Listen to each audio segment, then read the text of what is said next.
एक गांव में एक आदमी रहता था जो बहुत बूढ़ा हो चुका था, जिस वजह से उसे कम दिखाई देता था और बहुत कमज़ोर हो गया था। इसलिए अपनी बची खुची ज़िंदगी अपने बेटे के साथ बिता सके, इसलिए शहर में रह रहे उसके बेटे के घर रहने चला गया। बेटा एक शहर के छोटे से मकान में रहता था। मकान तो उसका छोटा था, लेकिन उसके अंदर जो चीज़ें थी वह महंगी थी। उस मकान में बेटा, उसकी पत्नी और उनका एक 5 साल का छोटा बेटा रहते थे। बूढ़े पिता के आने पर उनके परिवार का एक सदस्य और बढ़ गया। यह पूरा परिवार रोज़ सुबह शाम डाइनिंग टेबल पर साथ में खाना खाया करता। बूढ़ा पिता अपनी कमजोरी के चलते हमेशा खाने की चीज़ों को नीचे गिराते रहते। कई बार कांच के बर्तन भी टूट जाया करते थे। कुछ दिनों तक तो बहू और बेटे ने यह सब सहन किया, लेकिन बाद में वे दोनों बूढ़े की ऐसी हरकतों से चिढ़ने लगे। एक दिन बेटे ने कहा कि ऐसा कब तक चलेगा, हमें कुछ करना पड़ेगा। उसकी पत्नी भी इस बात से सहमत हुई।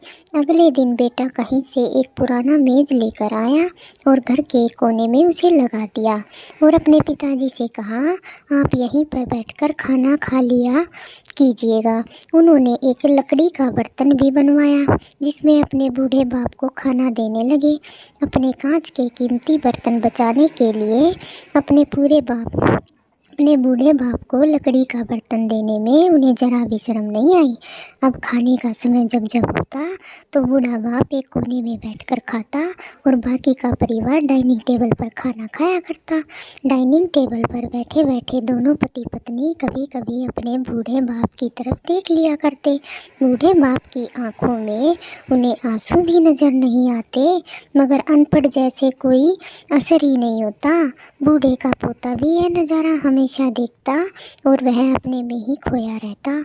एक दिन जब पति पत्नी डाइनिंग टेबल पर बैठकर खाना खा रहे थे, तब उनका बच्चा जमीन पर बैठकर कुछ कर रहा था। उन दोनों ने बच्चे के हाथ में लकड़ी का टुकड़ा देखा, लेकिन उन्हें कुछ समझ में नहीं आया कि बच्चा लकड़ी के टुकड़े के साथ क्या कर रहा है।